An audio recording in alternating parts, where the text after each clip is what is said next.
Wala rin naman pinagkaiba ang nararamdaman ni Killua kay Gon at kay Razor. Dahil nga sa pakiramdam niya ay ligtas na nga sila sa kamay ni Don Pricks. Makikita na nga rin natin dito na natatabunan pa ng malalaking bato dahil nga sa labanan na nangyayari. Eto nga sila Silva. Kung ganon, buhay pa rin pala tayo sa kabila ng lahat. Buti naman at nakaligtas tayo sa gawa ng kalaban. Banggit ni Zeno. Tama ka, Papa. Kundi dahil kay Jing ay hindi tayo makakaligtas sa kapahamakan.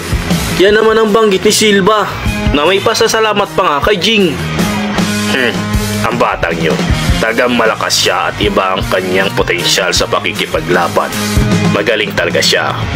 Banggit ni Zeno. Tama ka, Papa.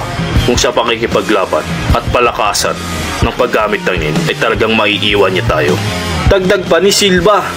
Sa kabilang banda naman ay makikita din natin dito si Kite na nakatayo at eto ring si Sig Soldic na nakangiti nga ito dahil nga sa tuwa. Salamat. Salamat ay natapos rin. At kung suswertehin ay buhay pa nga kami hanggang sa ngayon. Salamat sa iyo, bata.